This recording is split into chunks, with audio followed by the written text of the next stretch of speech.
Hi, everyone. Good morning. Good afternoon. I hope everyone is doing well. We're going to give it a couple minutes just to start off as people trickle into the room and trickle into the webinar session. We're very excited to be able to put on the last but not least edition of our Congo Chats series for this summer. And today we're going to be talking about agribusiness and Congo. We have a great panel here of some wonderful experts and folks who have definitely been through the trenches when it comes to figuring out agribusiness in Congo. And so super excited to have the three of you here today to be able to talk about your various experiences and the different things that you all have been able to explore when it comes to agriculture and the inside outs of trying to run an agriculture-based business in Congo. And so just to introduce the folks that we have here today, we have Butoto Mahindizu, pardon if the last name, but Butoto is a founder of Kilalo, which is a fund manager built to fund and grow for-profit solutions to end hunger and poverty in the DRC. Kilalo backs high potential entrepreneurs who buy crops from smallholder farmers and distribute food to retailers using modern foods and systems to drive efficiency from farm to table. Before starting Kilalo, Butoto was a chief operating officer at a leading agriculture company, shipping cocoa, chia seeds, vanilla, and rafula from Congo to international markets. And so prior to this venture, he co-founded Wakisha, a business accelerator that invested in 13 small businesses in Eastern Congo, mainly in food and agro-processing. And he's also an early investor in Nuru, now the largest venture-backed company in the DRC. So Butoto, thank you so much for joining us on this Saturday afternoon. I believe you are in Kenya, so one of my favorite places on the continent. We also have Noemi Mwaka, who is a Congolese Canadian entrepreneur. You know, one thing about CDIS, we're not just US focused, we're trying to connect entrepreneurs all over. And she has a decade of experience mobilizing Western capital and market ventures in frontier markets. She began her career in global health, securing a 100K seed grant from Grand Challenges Canada for a digital health startup in Bukavu, and then later was featured on Forbes 30 Under 30 as a part of the Healthcare 2019 cohort. After working in tech product cooperations across Canada and Silicon Valley, she decided to return back home to Congo full time and now operates a 3,000 hectare farm in Bandundu. There she leads export grade honey production to the US and is expanding into corn, palm oil, and rural aggregation depots that connect local farmers to international buyers. Noemi is very interested in building a Pan-African female-led investment group that pools capital to invest in scalable African ventures via equity and debt. And she brings a unique blend of on-the-ground operating experience and global fundraising fluency, positioning her as a trusted partner for investors seeking credible access to the DRC and the rest of sub-Saharan Africa. She is the founder of Lubemboko Honey. And so I can't wait to hear more about, your ventures. I actually had some of the honey last night with my tea and super great. And then last but not least, we have Jim Ngokwe, who is also one of the co-founders of the Congolese Diaspora Impact Strategies and Summit. But today he is going to be wearing his other hat. He is the founder of Optimus Coffee. And Jim is an entrepreneur with over 10 years of experience in US Africa trade and commodities, including import, export, business strategy, and development, and also is one of our beloved founders, as I mentioned. So thank you three for being here today. We are going to start it off just diving into the questions to be able to give our participants the most amount of time to get to know you all, and then also to ask questions. So if you are in the audience and you have questions, feel free to ask your questions in the chat box. There should be the Q&A function and also the comment function, and we will get to you throughout the program. So just to kind of kick it off, for all of you, could you talk a little bit about what first drew you to work in food and agriculture in Congo, and how did your journey begin? So let's start with the lady of the hour, Noemi. Let's see. My journey is a bit unconventional. So long story short, I pivot every 2, 3 years. But now I'm getting old. I'm like, all right, girl, you gotta settle down. But doing I studied global health, went into tech. During COVID, I was living in San Diego, working for Silicon Valley pharma tech company. And then what happened was my dad sends me Arabica bean coffee from Goma cheese every other month, and I just love it. And then he started adding honey that his cousin he was buying from his cousin who gathers artisan in Bandundu, which is like our original tribe. And he just started sending me this stuff, and I loved it. And then one of my best friends, he's in finance. He was like, Noemi, you realize there's a shortage of 40 cents a person of honey in the US because the US has now blocked access of honey import from Asia because there's too much syrup and artificial tools. So I started selling my honey, you guys, at farmers markets. Literally, I went on Amazon, ordered 8-ounce jars, Canva designed it, went to the nearest FedEx print shop, packaging in my studio bedroom, selling it at farmers markets, and every other month I kept running out of stock. And that's when I was like, okay, this is what you call product market fit, validation of market. But it also made me realize a lot of Africans don't have the tools for commercial production of agriculture. And so when the company went bankrupt in Silicon Valley, I was like, all right, guys, my sovereign package. I went back to the DRC and I decided to build a beekeeping farm. Here we are, ladies and gentlemen. So it was a matter of just demand and becoming a supplier of it because Congo is just too rich. It's organic, and we stood out. That's amazing. As someone who grew up in California, I mean, what a better marketplace to start off. I know in the land of like the crunchy granola. So it makes sense that you were able to have such smashing success there. Butoto, talk to us a little bit about your journey. Yeah, thanks. Like Naomi, a friend of mine, he was. I mean, personally, I don't drink coffee, so, but a friend of mine loves coffee. He loves coffee so much. So, and he came to GRC and he wanted to invest in coffee. And he told me he started a coffee company, and he told me, do you know, like in every like $1, $2 you spend on your coffee, less than 10% goes to farmers.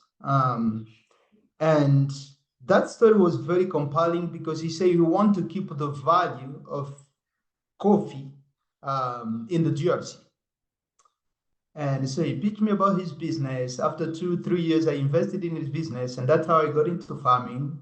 And then I joined a big company. And just spending time with farmers. Farmers are one of the hardworking people on earth. Like farmers, especially farmers in Africa, they don't have machines, they don't have any equipment. So I just fall in love with farmers. And I wanted to contribute to the betterment of farmers. So that's how I got into agriculture. I find it so surprising that you don't like coffee, and Congo has some of the best coffee, which leads I us know, I into know. Jim. He's I'm sure trying to Jim, convince me every day to drink Congolese coffees. you're sleeping on some good things, but hopefully Jim can convert you to Congolese coffee. And Jim, tell us a little bit about your experience.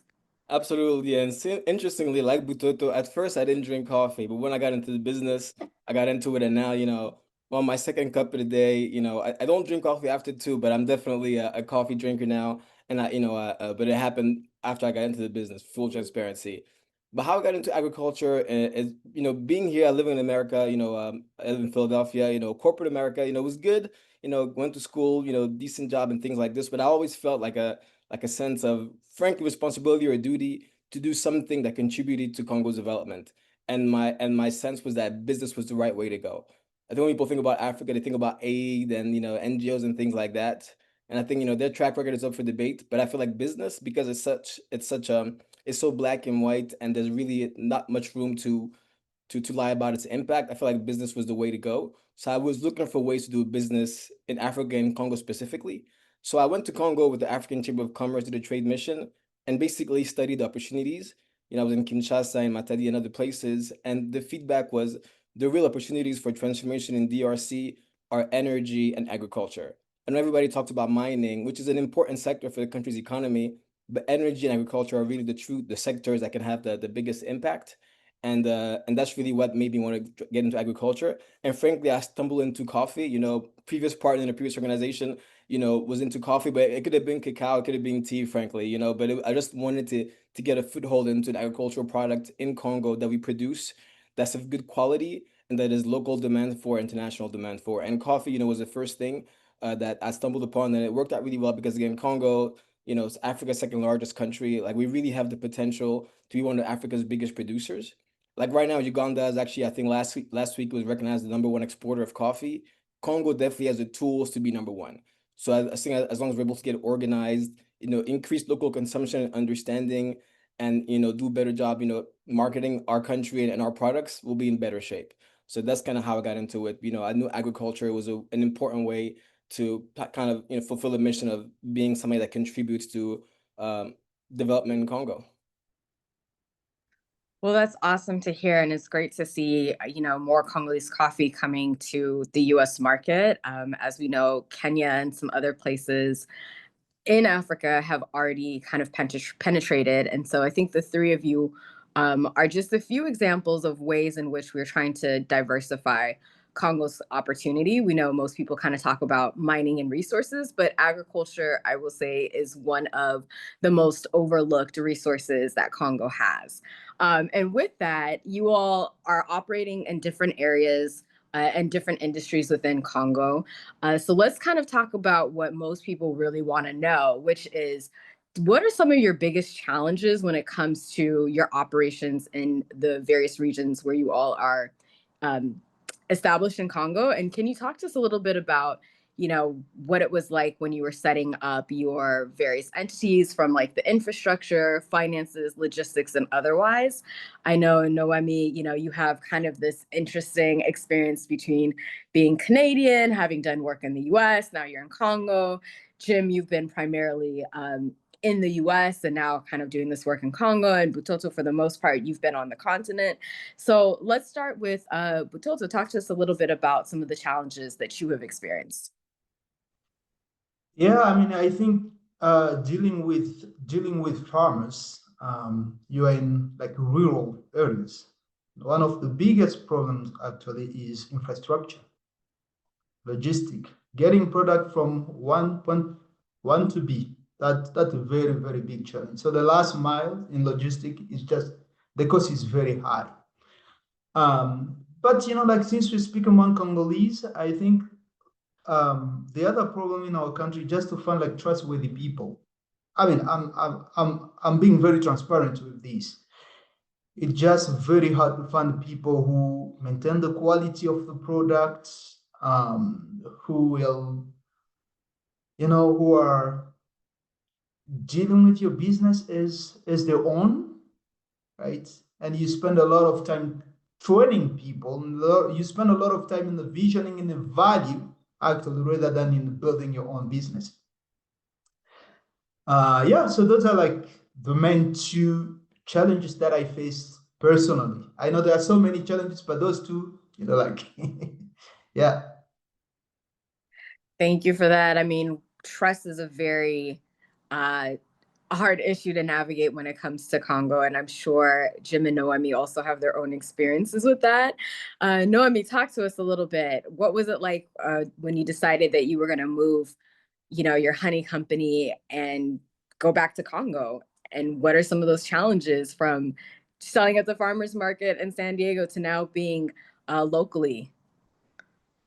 Yeah, I think some of the biggest challenges, I think infrastructure is always like an obvious one, but I would say in my case, I think labor. I really, as a diaspora, on learning some of the ease and the mindset of problem solving, because all of us here from like an Anglophone economy mindset, right? So there's that entrepreneurial problem solving, initiation kind of mindset. Whereas you're dealing with the country, let's look at our history since 1960 independence. How update has the education system been in Congo? Practically non-existent other than for the elites. So and in our case, we're dealing with agriculture. I'm in Bandundu. Like my farm is like 7 hour drive from the capital city, Kinshasa. So from what the locals have told me, I'm the first in over 10 years to create jobs for over 200 people. So when you think of it that way, these are people that for over a decade have not been employed. So they don't have the critical thinking skills. And so you're having to really unlearn how you train people, what you expect from people. And I think in my case, this is where innovation comes in. Very early on, when I noticed that, I was like, all right, let me equip these guys with basic, easy tools. That way it makes it their job easier. And I think let me not have too many staff at once. And I think secondly, I would say quickly, the one of the biggest challenges for me as you're getting bigger, your name is getting out there, you're online, the local law officers don't make it easy. Like it's just there's no incentive for you to sometimes even register your business, be transparent about your numbers, because the moment you are, the legal system, which is a very corrupted economy and unregulated, comes after you. So I find those are my two biggest challenge, and it's been an interesting learning experience. Wow, that's a lot. I know that, we talk often in all of our webinars about governance, and especially when it comes to like registering your business in Congo. So can totally empathize. It seems that that's a major issue when it comes to entry to a barrier to enter into the Congolese market or doing business in Congo. And I'm sure, Jim, you know that all too familiar as someone who's importing and exporting products from Congo into foreign markets. So talk to us a little bit about some of the things that you've experienced. I mean, I definitely echo what Butoto and Noemi said in terms of infrastructure. I think because of the poor roads and the different like tax incentives, like exporting products from Congo, particularly where I'm working, like in North Kivu and South Kivu, just because of infrastructure and, taxes and other fees, it's basically by default already like 60% more expensive than, our neighbors, so that's already a big challenge there because basically we can't compete on price, right? So we have to compete on other things like quality, storytelling, and impact. So I think that's a very big challenge in a business, especially in the commodity business where margins are important. The idea that you start off basically behind the eight ball because there's so many other costs that are out of your control is a major challenge. But the biggest challenge right now, I mean, most of the coffee all the coffee I've imported so far is from North and South Kivu.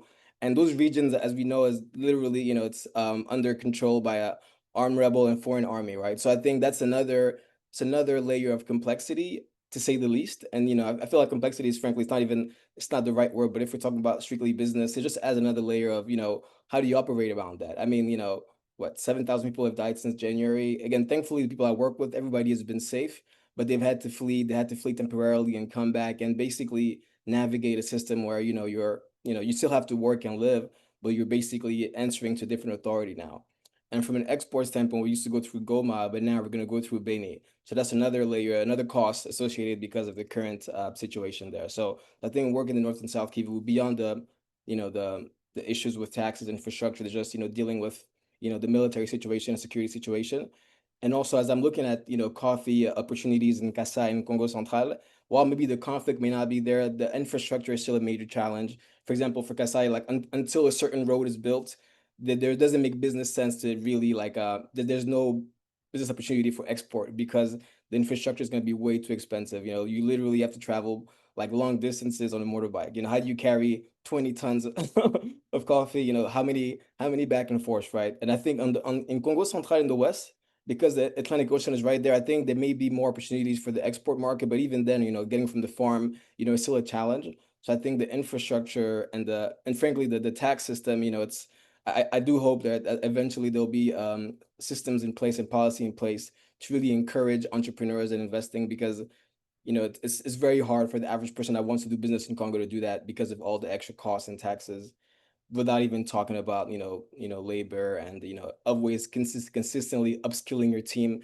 Because like Noemi and Butoto said, there's a lot, think, in America and the West, everywhere, you have to learn consistently to be good at your job. And I don't know that's a common practice, and Congolese professional sector, but if you want the success, if you want international market, you have to always learn and upskill. So it's something I'm very proactive in. And whenever there's a course and things like this, make sure all the workshops that are available, we do that because we want to always learn, make sure we're always competitive. Yeah. No, that makes sense. We talk a lot about how the labor markets are changing. And so one thing that I'm sure you all are, very familiar with and have experienced is trying to be able to gap kind of the skills labor situation in Congo, and that's partially due to education.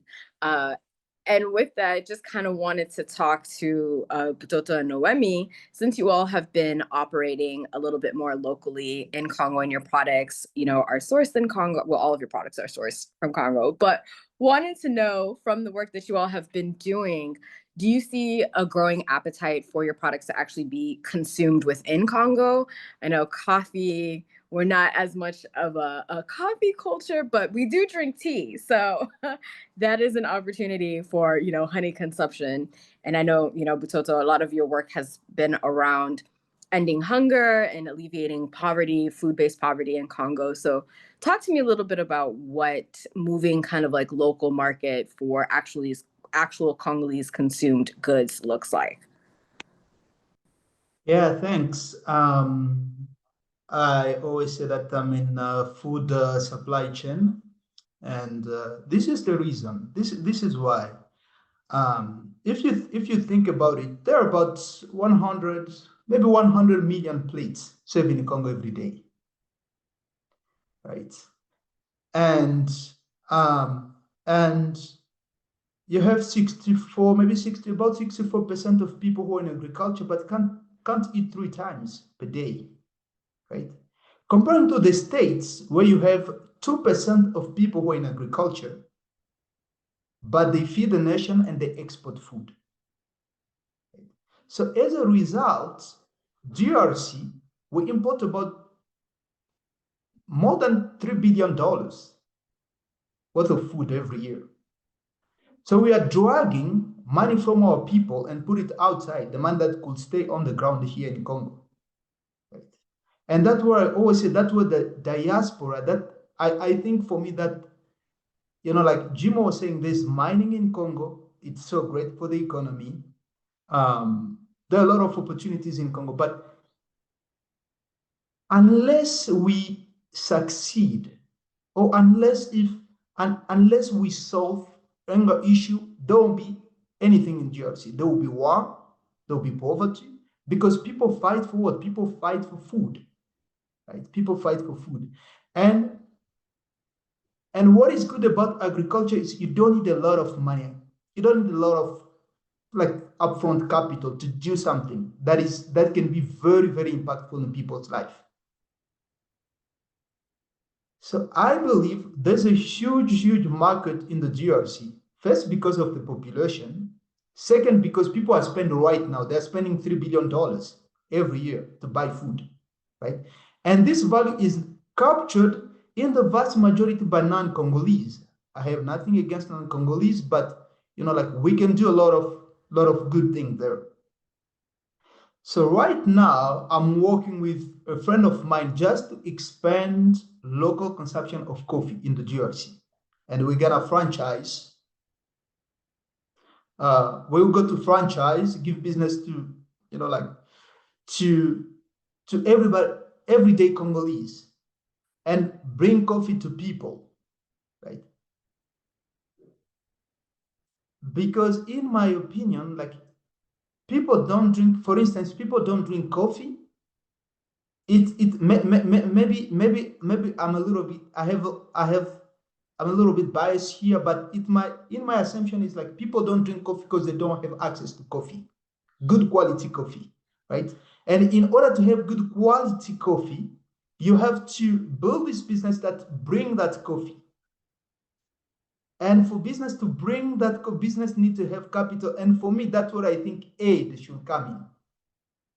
to unlock the possibility for people to access products, to unlock possibility for companies to reach out to so many people. And once they've de-risked that, then business can thrive. So I don't know if I answer your question, but I've been here and there, but that's my answer. Thank you. No, I mean, that's a great response. You know, when I look at other economies, like I think China makes a lot of tea. That's one of their staple resources, and Chinese community actually takes great pride in the tea that they not only produce to be shipped out to international communities, but they also consume a lot of tea locally.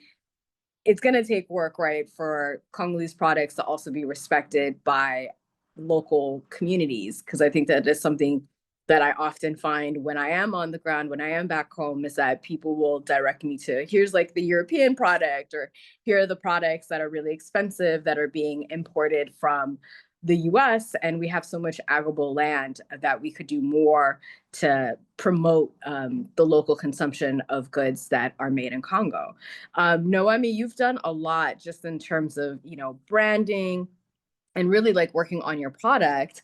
I want you to talk to us a little bit about kind of what you're seeing in terms of how, food, like what are the food and beverage opportunities that you're kind of seeing coming into the US, and what that branding process in order to be able to establish, Lubembo as a honey option in the US looks like, and what that process has been for you. Absolutely. Love that question. So first, I just want to caveat that I've actually decided to separate my brain. Internationally, we are positioned as specialty foods. So specialty food is non-staple food, non-everyday food, a bit luxe. And in the local DRC market, to have some cash flow and there's opportunities, we produce staple food. And so one that's palm oil, which is a long-term game because it takes about 4 years before you see the results. And then in the medium term, we're starting a women's collective for corn because that thing grows after 3 months. We equip them and then we share capital and we're building a depot in the main road where we're going to stock all the farmers' production. And then we have trucks that go to the capital city are sold in the informal market. So that's a big one. And I think to your point, Lukoyo, it speaks to quality control, right? A lot of times locally, we prefer international because we have a complex culturally, which we need to let go. And number two, grocery stores pump international products more than local because it's actually cheaper to import in the DRC than it is to produce locally. So small businesses jack up prices because it's just they have to. So that's a big one. But to answer to your question, when it comes to food and beverage, super excited. Just came back from New York for the Food Expo. I see so many opportunities. So with my honey, yes, my vision is to be a bulk exporter of African specialty food by starting with honey, and eventually we'll do moringa, baobab, and hibiscus. But with hibiscus honey, I see so many opportunities. The biggest one I really think is going to be these non-alcoholic beverages. So we're talking, the US is going through like this shifts where people want to be more healthy. They just understand that the system is not working. So there's a huge space for those beverages. And my game plan is you take honey, you can do like 3 types of beverage with honey. Honey syrup with ginger, lemon, and all those ingredients are coming from the DRC, and you do with the co-packer. That way you export in bulk and then the co-packaging happens in the US and they charge a premium price. There's mead, which is honey wine, incredible. And there's actually 2 companies in California that have reached out. They want to do a Congolese mead sort of collab. So there's an opportunity there. And I think with tea, it's a bajillion-dollar industry. Like tea is insane and the margins are insane. And hibiscus, and you mix it with savannah tea, which in Lingala we call bulukutu. Bulukutu in England, ladies and gentlemen, that thing you buy for 5 cents in Kinshasa market. These English people are buying it for $20, 5 packs, because it has health benefits and so does hibiscus. So I see a huge opportunity there, and I definitely want to be at the forefront of that because that's just like my tagline with the international market. Congo's waste is the West's wealth. So I take things that we don't really care for as much, like honey. It's just based on the data. I go by data. Based on the data, honey's not something, and you see this across Sub-Saharan Africa actually. Honey is not something that culturally we value because we prefer sugarcane. right? So we prefer brown sugar, and rightfully so. But where does the consumer value it? In the West. And you start with the US market, and after that, you go to Arabic markets. But to me, that's kind of where I see the future of specialty foods out of the DRC entering the international market, beverage, teas. And I mean, you guys look at Poppy. Poppy is some brand out of, I think, Dallas. Homegirl, her husband, they got acquired by Pepsi for $1 billion. And their game strategy is simple. And she gives it away. She's like, start at farmers markets for a year and a half, don't hire the first year, you and like whatever your partner in your garage, sell at farmers markets. Those same farmers markets is where Whole Food directors go with their family on weekends. They stumble upon your drink. They're the one that are going to get it on your shelf. And then you go off on social media. Like, it's so democratized. And I really think there's a opportunity for Congolese waste to be a value with 30 plus margins in the US market. That's great information. You just gave us some great nuggets there. I know there's some people that are kind of asking about operations. So you all just got a free masterclass. Tap in. And Bulukutu is so interesting because I remember when I started going back to Congo more often, and people were like, this is a tea that's local. Typically, we drink it in the morning, or if you're having some digestive issues. And I spent like forever trying to figure out what the English comparison is. So I'm glad that you spoke about that, because I tell everybody, like, I recently came back from Kinshasa and I had like boxes upon boxes of just Bulukutu tea. But there's so many opportunities. We have so many natural products, and from Bulukutu to other things that we as locals or as our communities have like locally consumed, there's an opportunity to bring that to the market, especially as health and wellness is such a booming industry. So Jim, you have been doing coffee. You've been on this coffee run for quite a while. Talk to us a little bit about what your process has been when it comes to exporting from Congo to the US. Did you have to navigate FDA like requirements? Kind of walk us through like what the shipping costs and things of that nature look like for you. And then as you were coming into the industry, were there specific conferences or places that you went to find potential vendors? Absolutely. And before answering that question, I want to answer a previous one about local consumption. And I know a lot of the coffee we talked about was for export markets, but there's actually a wave in Congo right now where there are quite a few local entrepreneurs working to increase local coffee consumption. And in fact, when I think about it, they're mostly women. So in Goma and Bukavu, we have Yetu Kawa. In Kinshasa, we have La Quinoise and Café Safi. In Kananga, we have Café Félicité. So there's a lot of women-led coffee roasters that are basically working to roast the coffee locally, add value locally, and increase and sell it locally as well. And I think one key thing they're doing is that instead of trying to mimic the Western model of like the Starbucks, where it's a big space, people come with their laptops, Wi-Fi. That's not really the life. It's not realistic for the average Congolese. So a lot of what they're doing is kiosks. So you see a lot of mobile kiosks, street vendors, and that's kind of the distribution channel, because that's more that in terms of financially what most people can afford, and also like like the lifestyle is working. And I just wanted to give you an example of there are people working on local consumption. And I think when I think of coffee in Congo, I think Brazil as a model, I think it's worth emulating, because they're the biggest coffee producer in the world, but they're also a big consumer themselves. So they export a lot and consume a lot as well, which basically means the coffee economy has money circulating consistently, locally and internationally for Brazilian people. And I think something Congo should strive to. And now in terms of, your second question about the process, definitely, for the American market, there's definitely a lot of certifications. You have to make sure you're FDA approved, and I also, because of social impact, goals, the coffee is also fair trade certified, organic certified, and all those things, they have a verification mechanism. So there's a lot of paperwork to fill out. And there are audits, there are yearly audits both in Congo and here. And and the challenge is that sometimes because of the conflict, like there's been years where some certifications lapse because literally the auditor said, hey, Congo is not safe, we're not coming this year. So then what do you do in these circumstances, right? But nevertheless, it's those things add up to the cost. But I think it's a reality. If you want to tap into one of the world's most important markets, America, you want to make sure all your documents are in order. A lot of times people say, hey, my family has a coffee farm, can I export? I'm like, sure, but it has to go beyond that, right? What is the quality? You have to have data. in terms of like the quantity produced, the quality it is. You have to have engineers or at least experts on the ground that can tell you, the bean size of coffee, what kind of screen is used, what is the moisture content, and all these things, they're not complicated, but you have to know them, right? Because if, for example, a buyer asks you this information, you say, I don't know, they won't take you seriously. So I think the first step is really understanding the product you have. And frankly, I feel like that's something that's missing a lot, even beyond the quality, even the question about the quantity, like, hey, like how much do you produce here? And it's, it sounds like a simple question, but a lot of time the answer is not available because, the effort to study, to survey, to visit, to measure is not always there because a lot of people are used to subsistence farming, which has been the reality. But it's like, how do we evolve beyond subsistence to actual, business that can, feed your family for generations and not just, for the day or the week, right? So that's definitely a major challenge.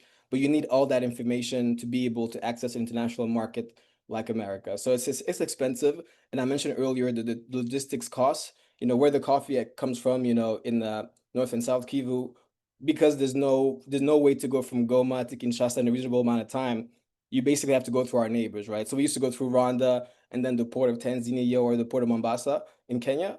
But now we'll go through Beni and then go through Kenya that way. So it's so those costs add up. So the interland costs, just the within Africa costs are almost as much as the ocean freight. So an advantage that a Kenyan, exporter would have is, they just, they have a port right there and they can just ship straight to America, Europe, or wherever. Whereas for us, we have to go through Rwanda, Uganda, Kenya, Tanzania, and all these costs add up and sometimes they match the ocean freight. So you're already paying almost twice as much as somebody else. But I think it's a reality, something we have to deal with. Hopefully someday will get better. But until then, those are costs you have to factor and you have to make sure you track them accurately so that you also make sure your business works right. Because if you miscalculate or underestimate something, next thing you know, you can not be profitable. And as business, you have to be profitable, right? So it's important to keep track of these costs very accurately, and so you make sure that your business has a positive ROI. But there's a lot of cost, but again, I think it's worth it. But it's just the challenges of working in our country right now. Yeah. Yeah, I mean, costs are such a serious part of any business. If you're not making your margins, I always say that you're an expensive hobby and not a business. Exactly. Because as we know, there's revenue, and then you have to make the profit from the revenue and whatever you're doing. One thing that we have kind of touched on, and the reason why we're all here is obviously this is a diaspora oriented platform. But Toto, you had kind of briefly talked about the importance of the diaspora. So for all of you, can you talk to us about, are you involved or engaged in any international partnerships or any, specific like brand partnerships or international kind of work that has helped to elevate the work that you're doing in Congo? And then secondly, how can the diaspora help to kind of move your work forward, or have you partnered with the diaspora?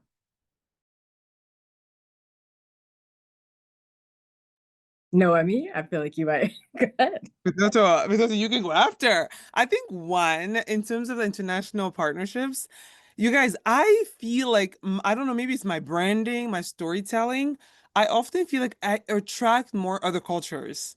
And what I mean by that is there's a difference between people that reach out to you for partnerships versus people that are willing to write a check versus people that are willing to actually buy your products, right? While I appreciate the encouragement and the words, I'm at a season where capital is what I'm after. And so I find that other cultures, ethnicities, they tend to be more proactive in that support while wanting to welcome in the community. And you guys, it can be as simple as you have a girl, for example, I'll give you a very at the lowest level. She is like a chef.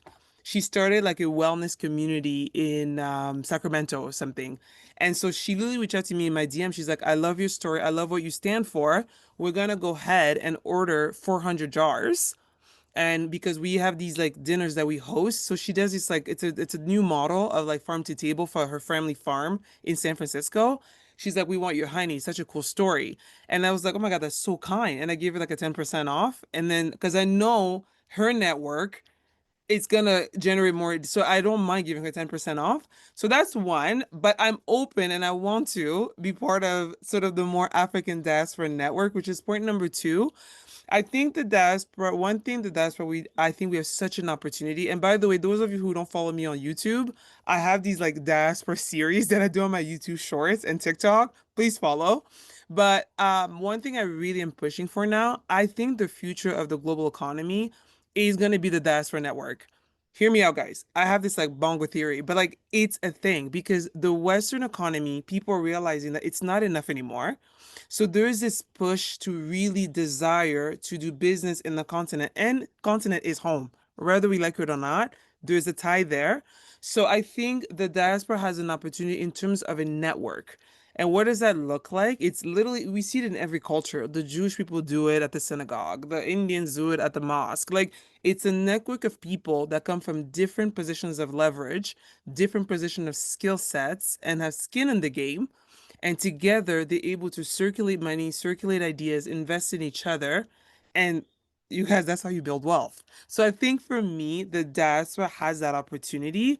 And I think my biggest dream would be to even create a platform where the diaspora gets to invest in the continent. I'm here. Let me be your eyes and ears.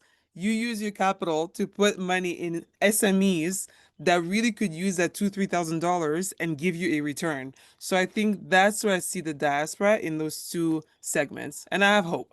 I have hope.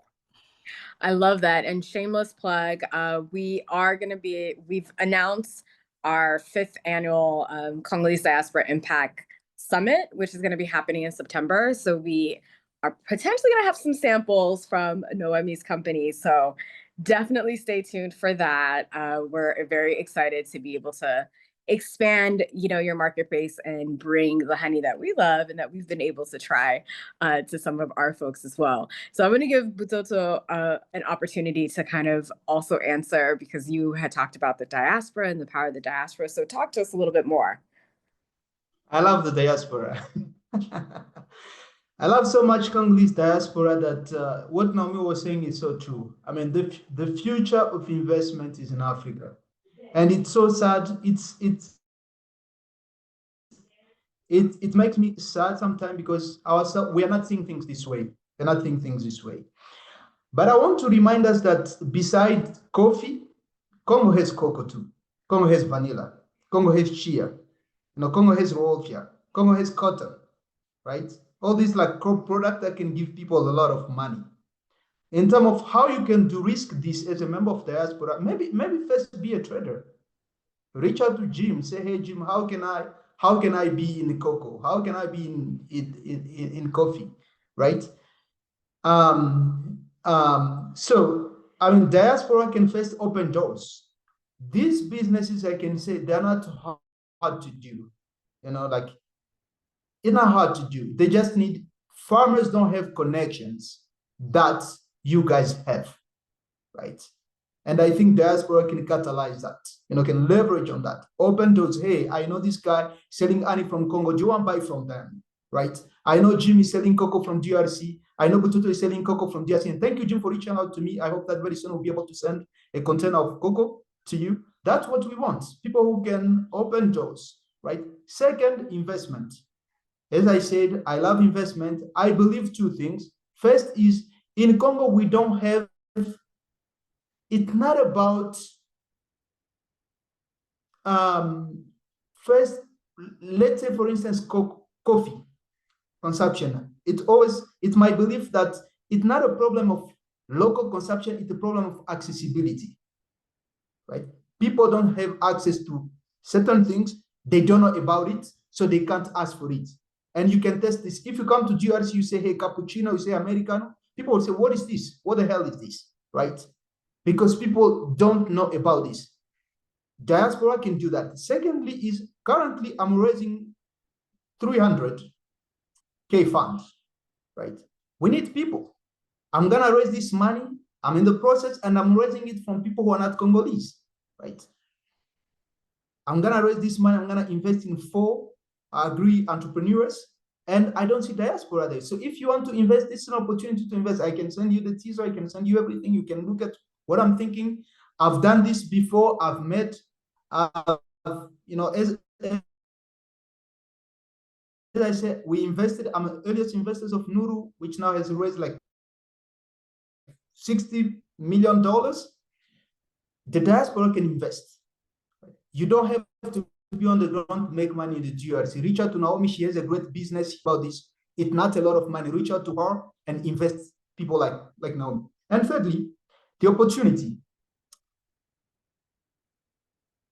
Everything that we have, everything is underused.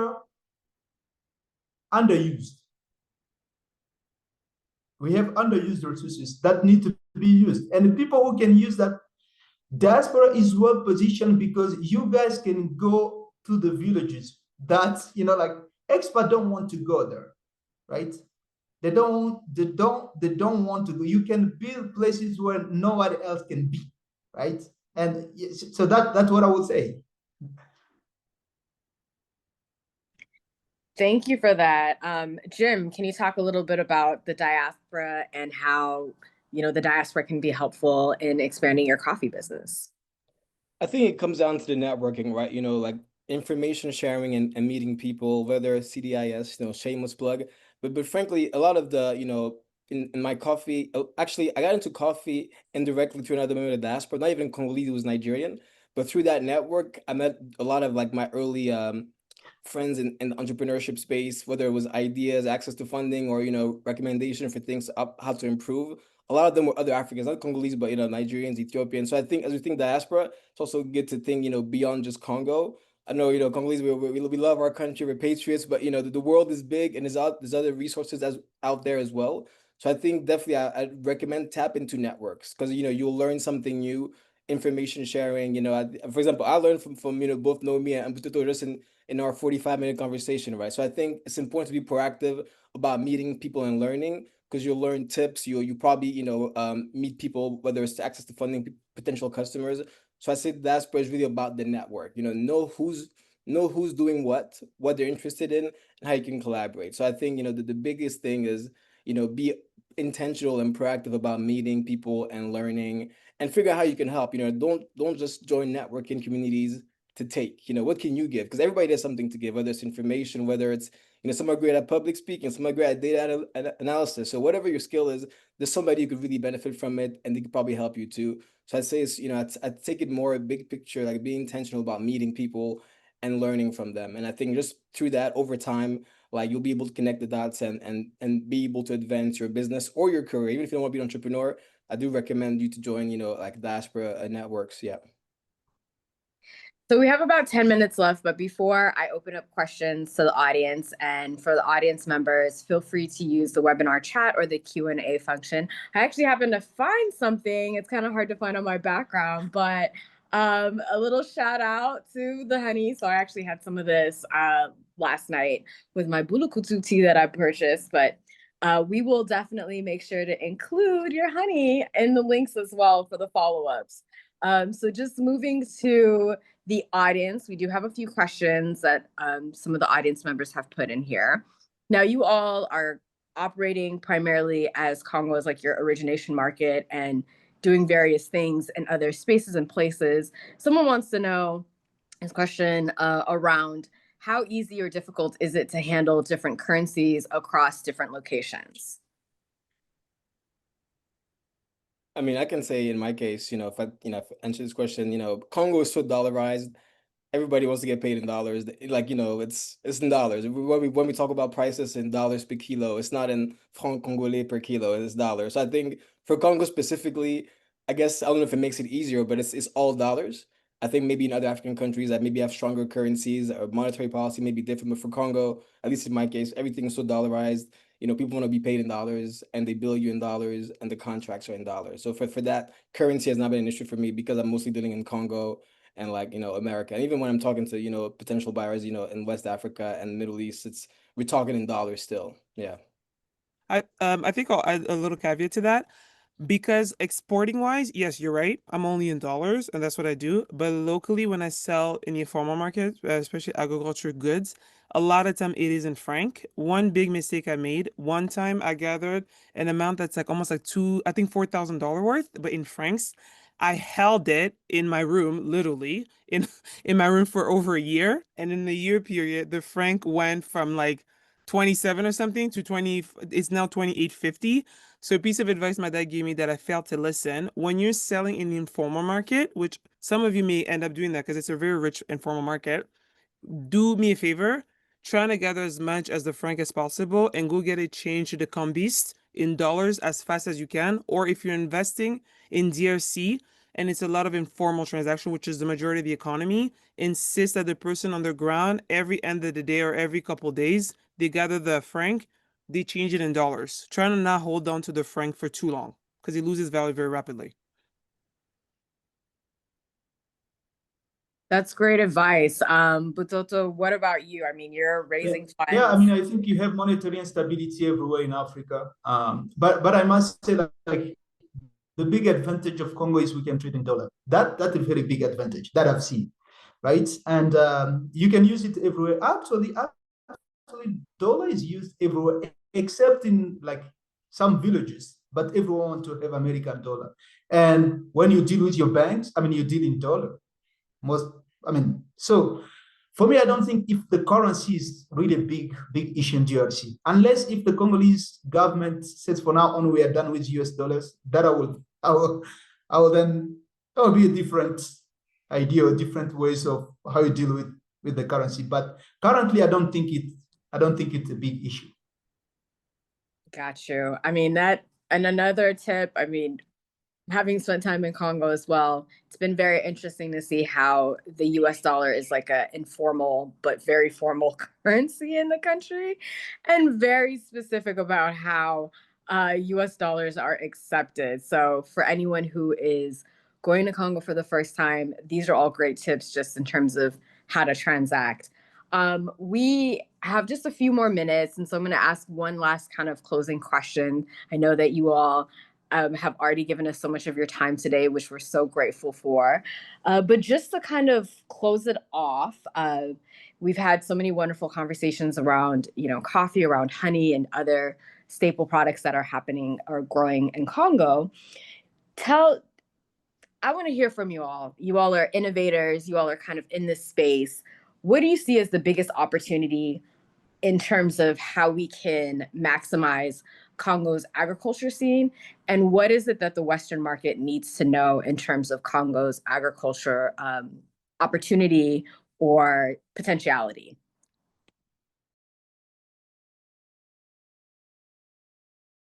I think for me, I'll go first. I think I take a big sentence that's gonna shock a lot of you. Learn to work with the chaos. I think we really underestimate how much opportunity there. The reality is, one, whether you like it or not, it's a chaotic country. I don't agree. I don't like it. There's a reason why I spend a lot of time in Kenya for my peace of mind, right? So I think that it's just a fact. But I really do think that the international market and even opportunities in country, the reality is, guys, you do the math. I'll give you basic math. I have 1,500 hectares that I'm planting for corn. For 8,000 hectares, say that I lose 500, because sometimes in agriculture, that's what happens. If I really were to invest in the machinery, I could generate over $3 million annually.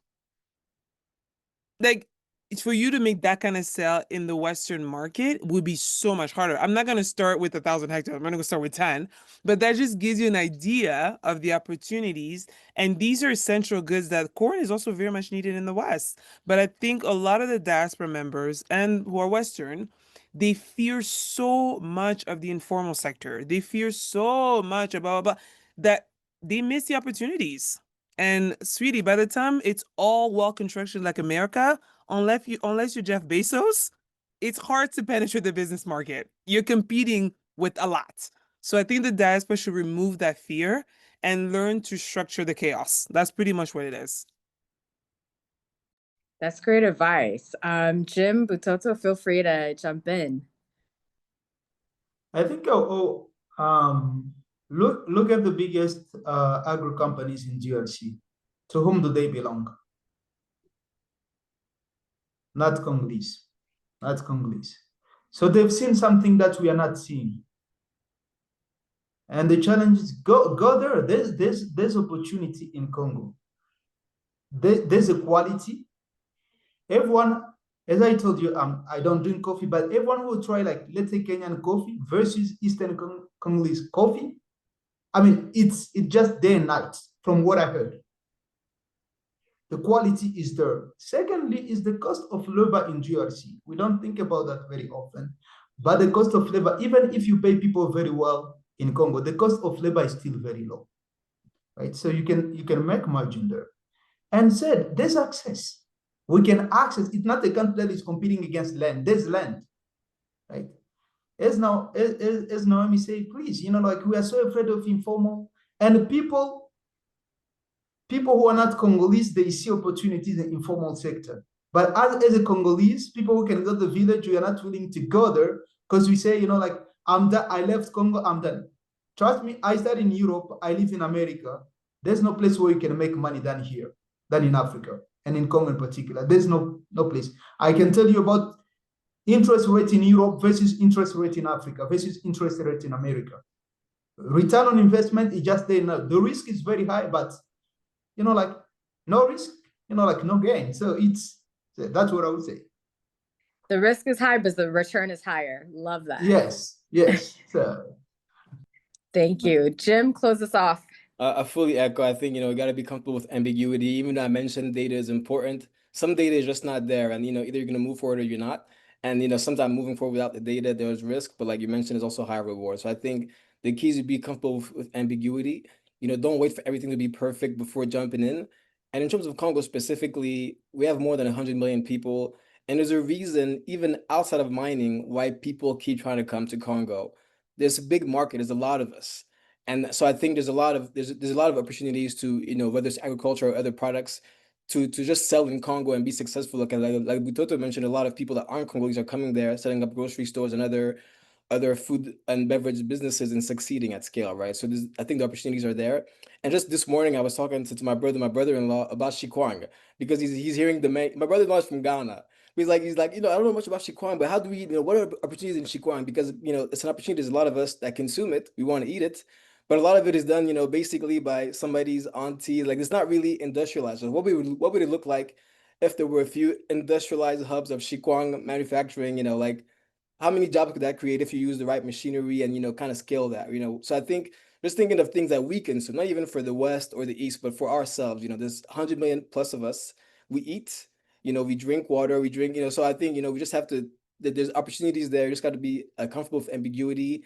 And also be willing to go on the ground. I think, you can read all the reports in the world, do all the interviews in the world, but unless, there's somebody you trust blindly, I definitely recommend going whenever you can to see for yourself, because there's some things that, won't translate in a report or a video even. It's some people you have to talk to in person, you have to see in person. So I'd recommend being there for yourself to see for yourself, because it will open your eyes to things that maybe your report or this webinar didn't convey. But if you see for yourself, you'll get a different understanding of it and maybe different ideas.